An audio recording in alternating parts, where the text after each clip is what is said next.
Let's go over here and get the winner. Woo! Woo! Woo! Yeah! Woo! Woo! Woo!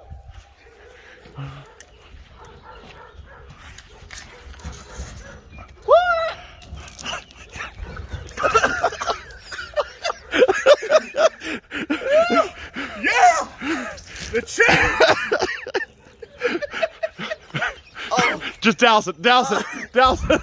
No, not on me. Is it good? Woo! So much work put into that. It wasn't the team. It was all me. They were terrible. Pit stops lousy. Hey, congratulations on winning Martinsville. Listen, I mean, that feels great, but it's not even about Martinsville right now. We're on our minds. We're going to Dover next week, and we got to put down some lap times there because they'll catch up. Yeah, right. we're killing them right now, but they catch up in a hurry, and we got to keep on top of our stuff. So you're saying even though you just won right now, you don't care about this race. Now is not the time to celebrate. While you're in this racetrack, in this stadium this is here. Victory Lane. It is not time to celebrate right now. We got to keep our mind. I'm leaving. I'm not even staying. It looks like you want. Hey, do you want to thank any sponsors? Those ones. Yeah. Well, what about the one on your hat? Forgot about them. Mobile One's great though.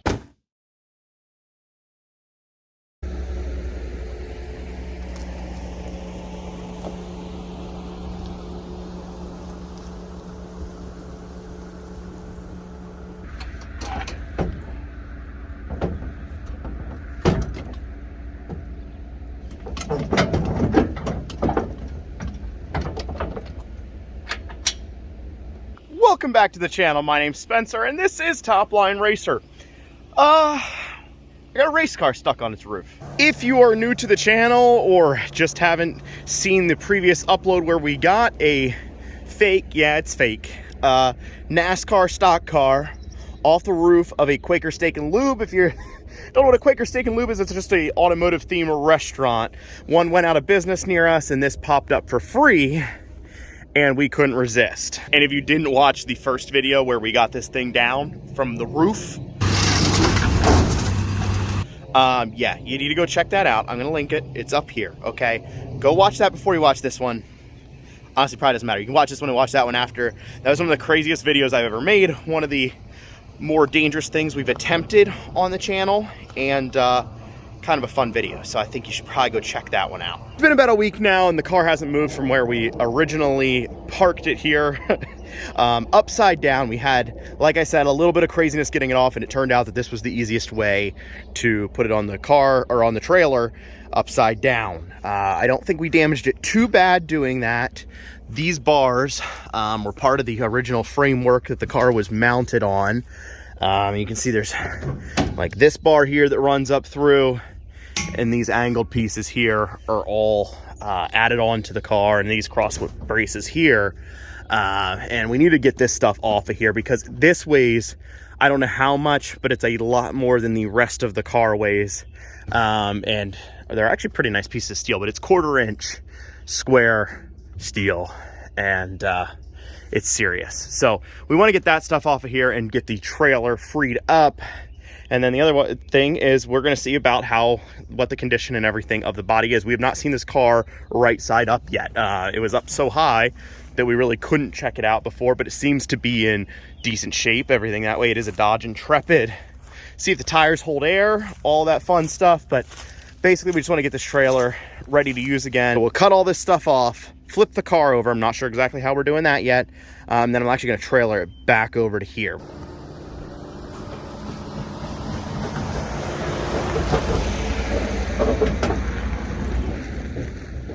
While the trailer, it actually doesn't tow all that bad here, you do have to watch out for those angled brackets because they're not higher than like a tractor trailer or anything like that. We're not illegal, but there's a lot of trees and things on our back roads here, and we will really take one off with it.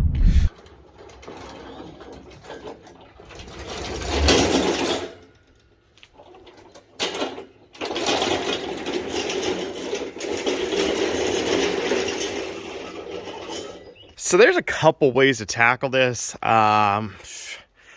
I think I'm going to just try to take this whole thing out as one unit. We do have the skid loader, so that's good. Makes things a little bit easier. I'm starting to think that this thing has a bent axle. That doesn't look square.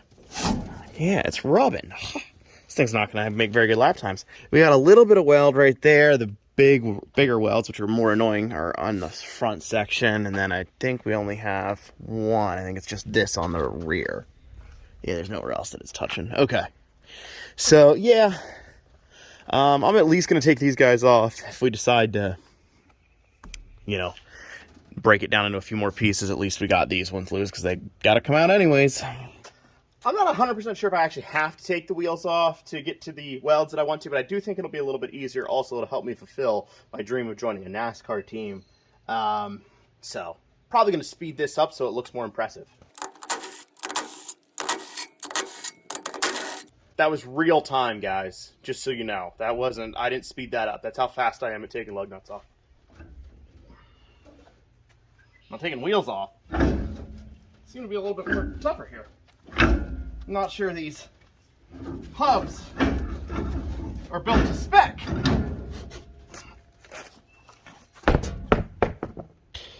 So this hub actually is kind of interesting. It's just bolts that they, like actual bolts that they just welded straight to this plate. So, but it does, I mean, it spins. So, or well, it probably needs a little bit of grease, just a little bit.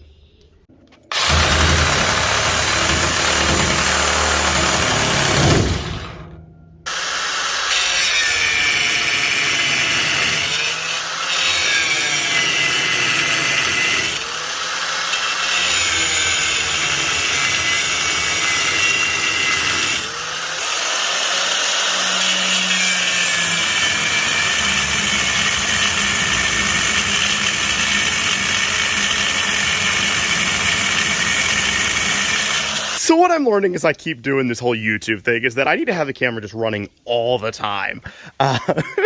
This one was stupid on my part. We were trying a couple different ways of what was the best way to cut it, because without stepping inside the car, it is really tough to get in and actually get to the welds here. So I was like, I'm just going to slice through this pipe. Doesn't really, you know, hurt all that much. It's not a big one. And even the back one's really tough to get to, running out of Sawzall and grinder blades and stuff. And I was like, rather than do the welds, I'm just going to cut straight through it. But kind of forgot that I had already cut through the front section. So she leaned over. So we're going to have to get this one out of the way, and then I can work on that one over there.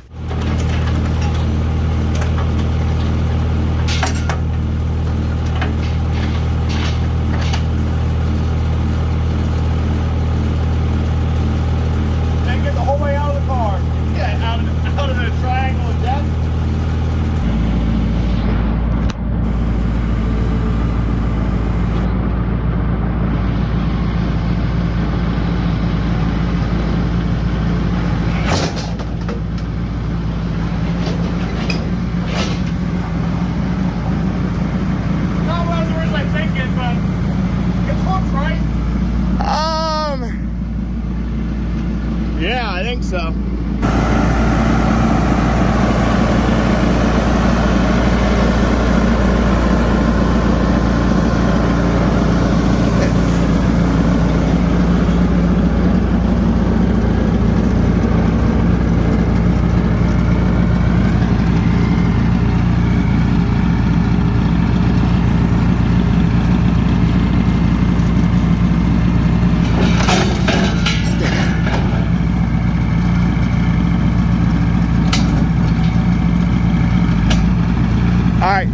Yeah, take her down.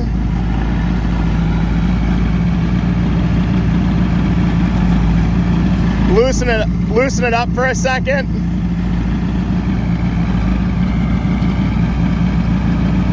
Am I jamming the hydraulic cylinders? Yeah, loosen it up, tilt forward. You'll be fine. There you go, now just go down.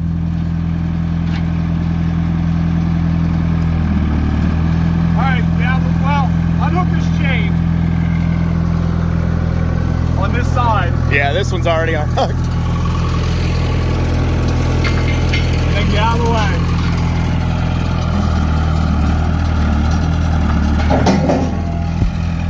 Let's just hook this one up right now. Right now. Because then when we cut it. And here's what we're gonna do. I want to put the bucket tilted down. Yeah, straight flat again. Flat against it. And yeah. then, I mean, ratchet strap on the bottom bar, on the side bars, everywhere on it. Yeah. So it is like one solid sheet of yeah. plywood, if you will, that cannot move from its place. Right. Because it's so stupid. The issue with the other one was that I forgot about it when I was cutting it. This I think will be easier, but yeah, let's hook it up.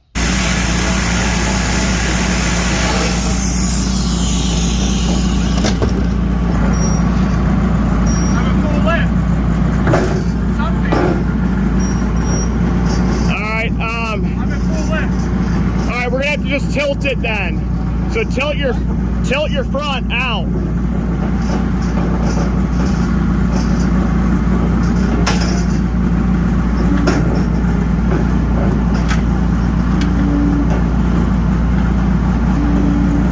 There you go, you can clear it.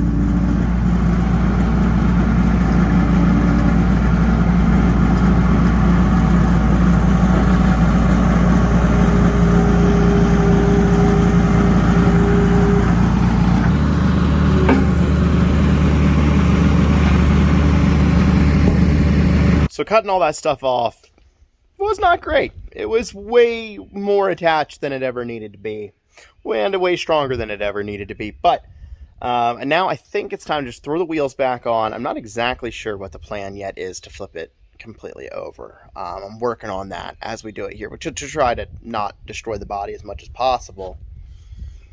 So, I mean, I think I could just lay it in the, take the trailer over into the grass, use the skid loader to lift it up somehow, and then just flip it in the grass. I think that's probably the best choice.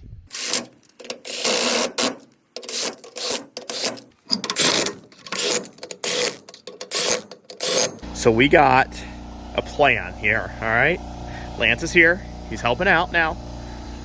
He just picked up a new bed, actually, for the old LBZ Duramax right there. So he had to take the truck and got a nice bed for the LBZ Duramax, but we'll probably show that when we do the next video for that. All right, go ahead. Tell him the plan. All right, the plan is this. We're going to take the skid loader in as deep as it'll go here. Bucket down flat, okay? See if with the arms and everything, I can actually set the bucket flat on this metal architecture. Okay? This framework. If I can set the quarters of the bucket like in that area, but in any case, whether I can set the bucket down there or not, I think that we should take the hooks, or take the straps, and hook here, and the end of this, up over the bucket, through the loop. Yeah. Okay? And back to that corner of that one. Oh, okay, on the other side. Yeah, so I like that. Pull like a V like this to the loops. Right, and go through. Yeah, I think that'll pick up the whole thing. The exact same thing, and done. We also need to check the air and the tires. Now that we're flipping it over, they are all flat. Very flat. I don't want to put too much of the really dry rotted, but... Hey, this one's been run. For sure, we're down to cords on that guy. It's gonna affect the lap times. Might just call that good.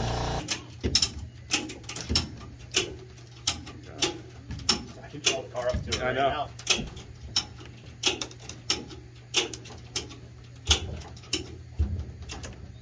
That's good enough then. We'll just do a little lifting.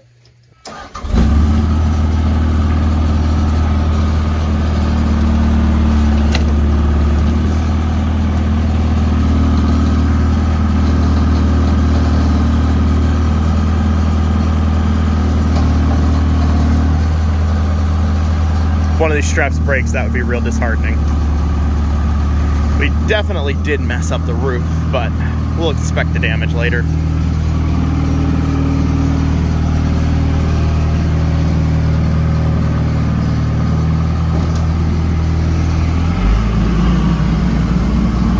Missing the house? No.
we are all loaded up here.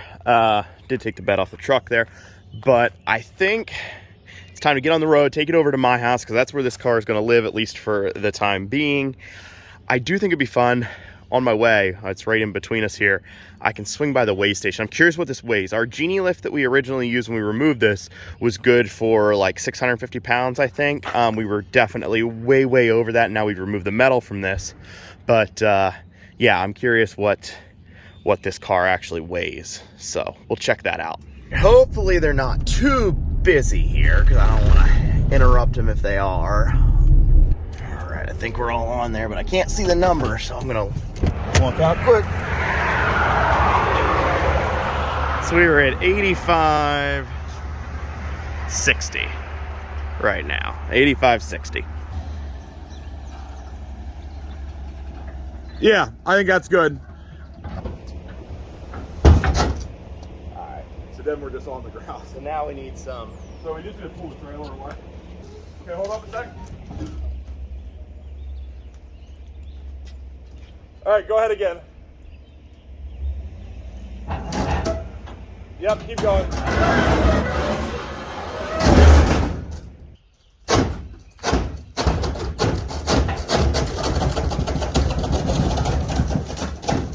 Yeah! Woo! Woo! Woo!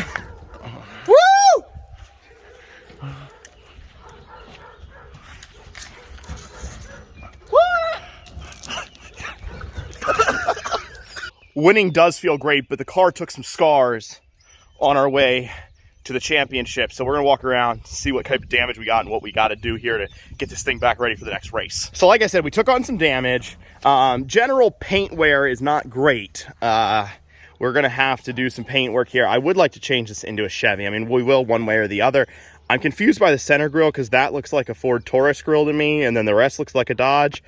So I'm not really sure. Maybe this is a Taurus, or was at one point, and it was changed over to Intrepid. I'm not 100% sure. Somebody who's more familiar with these bodies, you know, let me know.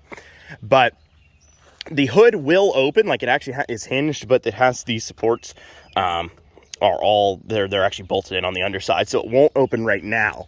But we can get that where that'll open. Windshield, this we'll probably just replace with some other Lexan type stuff. And so we can actually have some, you know, can look out the front windshield. All these stickers we're going to replace. Windshield, or the side windows will come out. Back ones will probably leave in and maybe clear them up or something. But I'd love to get a new set of tires. Luckily, you can find used ones pretty cheap, but ones that still have yellow writing on the side. Gonna put our spoiler back on. Actually, this side fared pretty well. And the back's actually in pretty good shape. The most damage I saw was right here. Got this scratched up. We got the scratches along the roof from where we trailered it. There's a lot of Martinelli's, sparkling cider there on top. And then the roof will have to push back up somehow. But I do have a couple ideas. I mean, I think we're going to end up repainting it. In the first video where we got this, I said I am an Earnhardt fan. Grew up a diehard Earnhardt fan. And I would love to change this into an Earnhardt car. I could do the black number 3. I did think, since this is yellow, we could do the yellow Wrangler car as well. But I don't know. The paint and stuff on it is so bad that it probably doesn't matter. We're probably gonna end up repainting the whole thing. And I'm not gonna do it nice. Let me be clear. This is just an ornament. It'll hang in my garage or something like that at some point. I actually have a pole barn. Let's see here. Right there. So that's the idea, for on the ceiling or the wall or something in there. That building's not done yet, but someday. So I figured refinishing this and everything would be pretty fun. So might find a car to put the body on just for a couple videos if we do. I thought about the Sky, but the Sky is about 25 inches too short wheelbase for this. So not a great opportunity there, unfortunately. I mean, we could throw it on just to drive it around. That'd be kind of fun, but the wheels are going to be, you won't even be able to see them. So it's kind of stupid. But anyways, thank you guys so much for watching. Have a great day. And our final weight is 79.40. What did I say? 85.60, I believe it was before. So our final weight then, 620 pounds is what the car weighs.